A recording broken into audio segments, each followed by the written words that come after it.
salvation so that you can heal your character by dealing damage with vampiric-like healing from most games.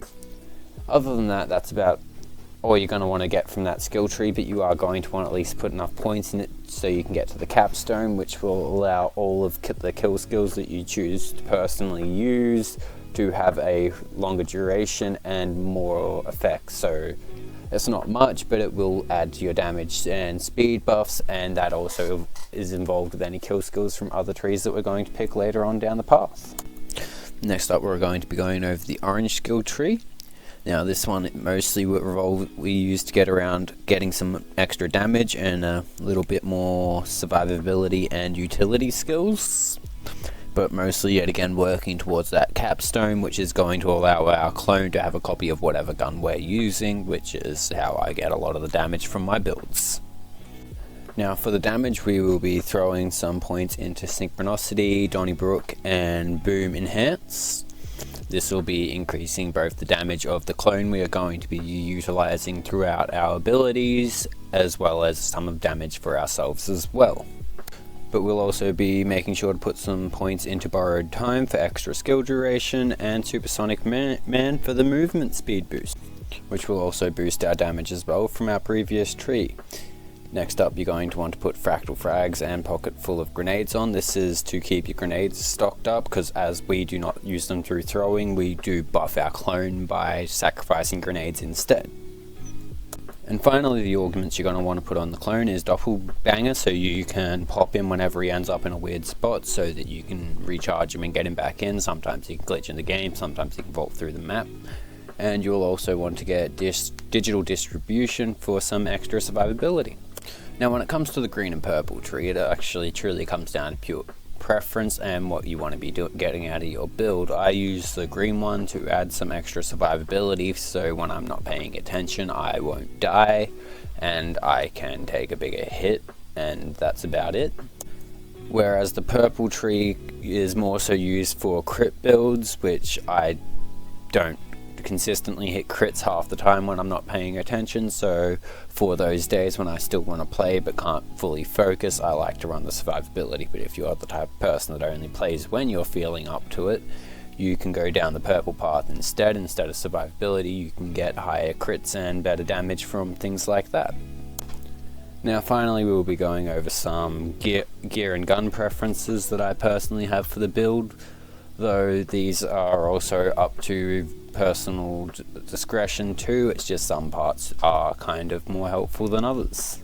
As you would have seen by now from a lot of my shorts, where even this build can't make some guns stand out, but a lot of the lower level guns or more fun guns can still kill things on Mayhem 11 and True Vault Hunter mode. Now, the shield that I am personally running on to go with this build is the stopgap shield for the extra survival stats yet again. Sometimes I lose interest, I stop paying attention. I know it's not the best to admit, but it happens. So instead of worrying about constantly being in a down state, I run the stopgap, because on crack you get 5 seconds of invincibility.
I hope to catch you all in the next one. Bye!